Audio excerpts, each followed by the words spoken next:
Allora, Assessore, intanto benvenuto. Abbiamo un caschetto perché stiamo inaugurando un edificio innovativo, lo stiamo inaugurando, quindi sentiamo le cicale di fondo che ci fanno compagnia, siamo in mezzo al verde, anche perché è un edificio green, pensato con tecnologia all'avanguardia e supportato appunto dalla Regione con dei finanziamenti importanti.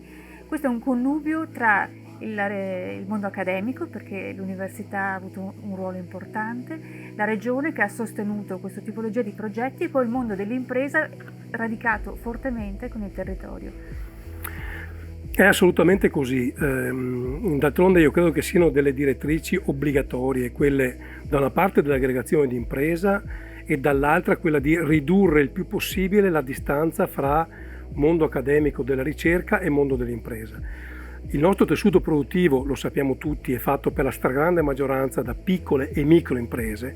Oltre il 95% delle imprese venete ha meno di 10 dipendenti, e questo è un dato che è una peculiarità territoriale nostra, e quindi queste imprese vanno aiutate a fare innovazione e ricerca, che sono due strumenti necessari per essere competitivi. Questo ne è un esempio plastico di questa visione regionale, e qui abbiamo l'università con la sua capacità di fare innovazione e ricerca, abbiamo le imprese che si sono messe assieme, abbiamo la Fenice che è il padrone di casa Certo. e il coordinatore, il regista di tutto questo, la Regione che ha costruito i bandi tenendo conto di queste esigenze, e qui poi il protagonista è di fatto l'ambiente, perché tutti i materiali che vengono usati qui sono non solo compatibili e all'avanguardia, ma hanno un tasso di tecnologia e di innovazione straordinaria.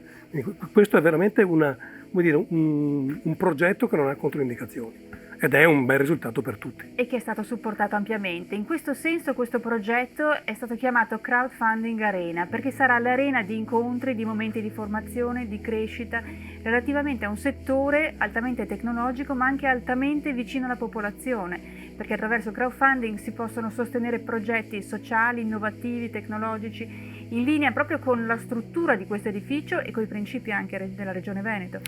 Sì, gli unici che non si muovono mai sono i paracarri, e di solito non fanno grande strada.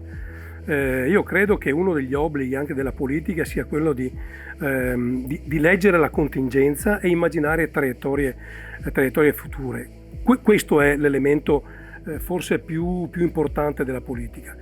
E questi sistemi anche innovativi di approvvigionamento di risorse sono sistemi che vanno studiati, che vanno digeriti, e credo che sia anche da parte della Regione un obbligo di cercare di capire, visto che adesso stiamo costruendo tra l'altro la nuova programmazione assieme anche all'università qui rappresentata dal prorettore Gamberini, stiamo costruendo la nuova programmazione dei fondi comunitari.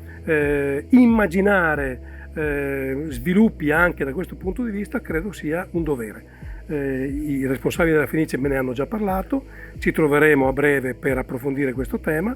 A me piacciono molto queste soluzioni innovative. Il passato è bello, è straordinario, però non bisogna mai avere nostalgia. Ti serve per ancorarti, ma per avere visioni prospettiche diverse. Grazie Assessore. Quindi, grazie a voi. Fondamenti sul passato, ma guardiamo avanti in maniera importante, con preparazione e competenza, anche per i giovani.